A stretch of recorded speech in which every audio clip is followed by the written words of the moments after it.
សួស្តីបងប្អូនថ្ងៃនេះខ្ញុំចង់និយាយអំពីបញ្ហាឡានព្រុសភាគច្រើនគឺតែងតែខូចអគុយមូលហេតុដែលធ្វើឲ្យព្រុស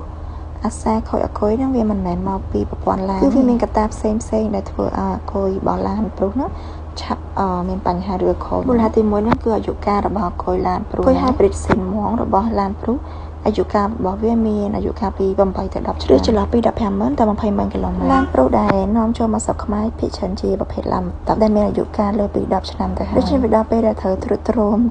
អាយុអគុយរបស់ឡានព្រុសហ្នឹងតែចំណុចសំខាន់មួយទៀតហ្នឹងគឺកង្ហារស្អំអគុយកង្ហារគឺបឺតខ្យល់ត្រជាក់ទៅស្អំអគុយ hybrid ហ្នឹងអញ្ចឹងវាធ្វើឲ្យវាងាយនឹងជាប់ធូលីដីនៅពេលដែលកង្ហារហ្នឹងស្ទះវាអាចបឺតខ្យល់ត្រជាក់ហ្នឹងទៅដាក់អគុយបានទេធ្វើឲ្យអគុយហ្នឹងឡើងកម្ដៅខ្លាំងអគុយនឹងឆាប់ខូចតែម្ដងបញ្ហាមួយទៀតហ្នឹងគឺអាកាសធាតុនៅស្រុកខ្មែរយើងអគុយ hybrid គឺអត់ធន់ជាមួយនឹងកម្ដៅថ្ងៃអញ្ចឹងបើយើងចតឡានហាក្ដៅនៅស្រុកខ្មែរយើងហើយបូកផ្សំជាមួយនឹងការស្ទះចរាចរណ៍អគុយហ្នឹងគឺធ្វើការធ្ងន់ហើយឆាប់ខូចអគុយបញ្ហាមួយទៀតគឺការទុកឡានចោលអត់សូវបើកឡានប្រភេទអគុយ hybrid គឺត្រូវការសាកនិងបញ្ចេញថាមពលជាប្រចាំអញ្ចឹងបើយើងទុកឡានចោលពីមួយអាទិត្យទៅពីរអាទិត្យអីចឹង